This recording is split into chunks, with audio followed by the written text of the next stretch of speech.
guns of Hitler's superweapon have obliterated the pride of the British Navy. It's a stunning victory.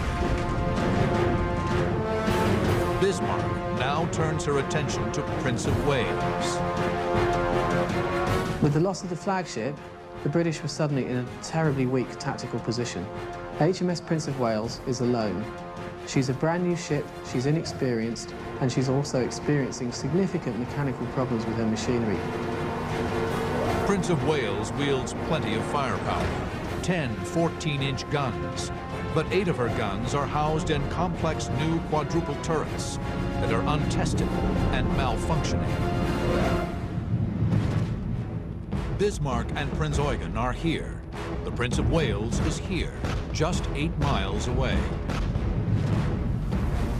Prince of Wales Captain John Leach orders a hard turn to starboard to avoid Hood's wreckage. Bismarck and Prince Eugen train her guns on the lone British ship.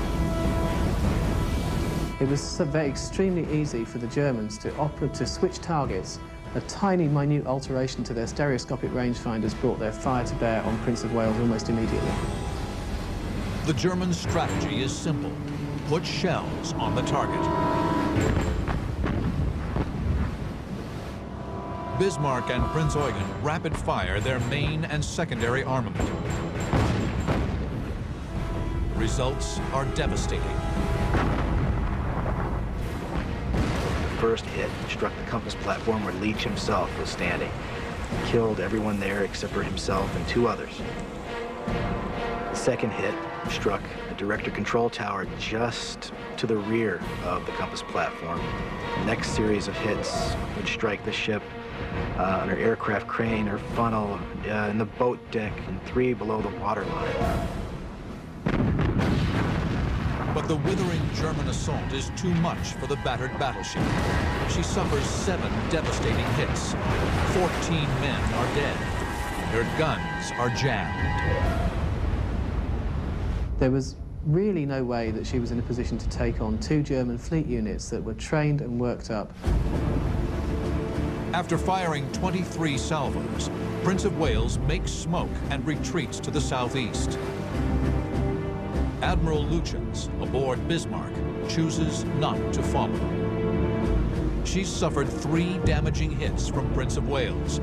2,000 tons of seawater flood her forward compartments, and her fuel tanks are ruptured. She's hemorrhaging precious oil. Admiral Lutyens must find a port and put in for repairs. At 6:14 p.m. on May 24, 1941, Bismarck breaks away from Prince Eugen and steams for sanctuary in Nazi-occupied France. Bismarck vanished in the direction of west, and that was the last time we saw the Bismarck. For the Royal Navy, the loss of Hood is devastating, but the tragedy only strengthens their resolve. With unrelenting determination, they deploy every weapon in their arsenal, including a fleet of antiquated torpedo bombers, to avenge the loss of Hood and sink the Bismarck.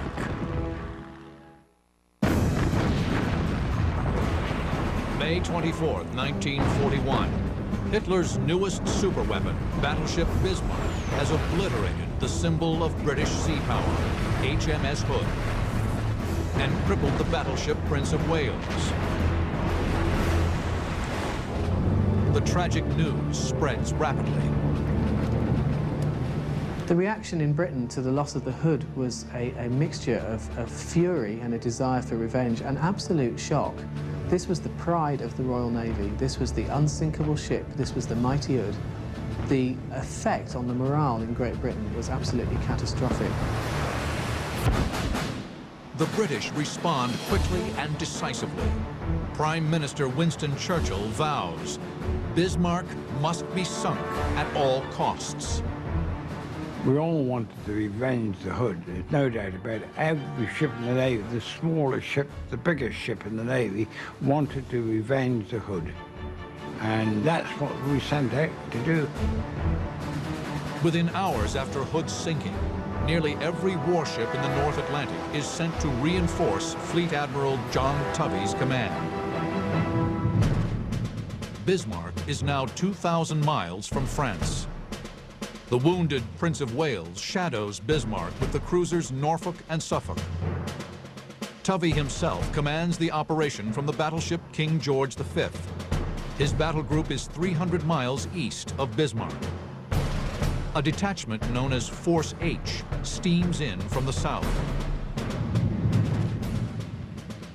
Tovey, hours behind Bismarck, determines his best weapon for a quick counterattack is an airstrike.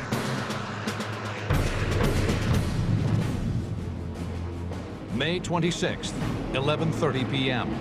This far north, it's still light as the Fleet Air Arm launches a flight of Swordfish torpedo bombers from the aircraft carrier Victorious. Cruising at 85 miles per hour, the Swordfish use a primitive onboard radar system to navigate toward Bismarck.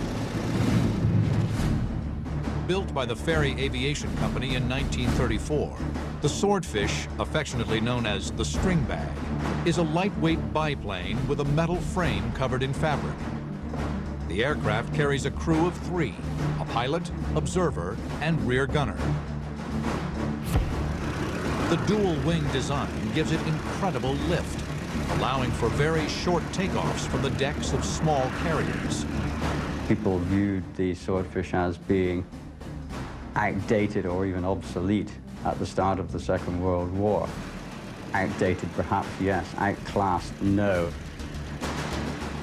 It was most maneuverable even down to very slow speeds of about 60 knots. You were still in control. The plane's primary armament is one Mark 12 18-inch torpedo, packing a powerful 388-pound charge of TNT. A year earlier, Swordfish sank 5 battleships during the attack on Taranto in Italy, helping to demonstrate the new thinking in naval warfare.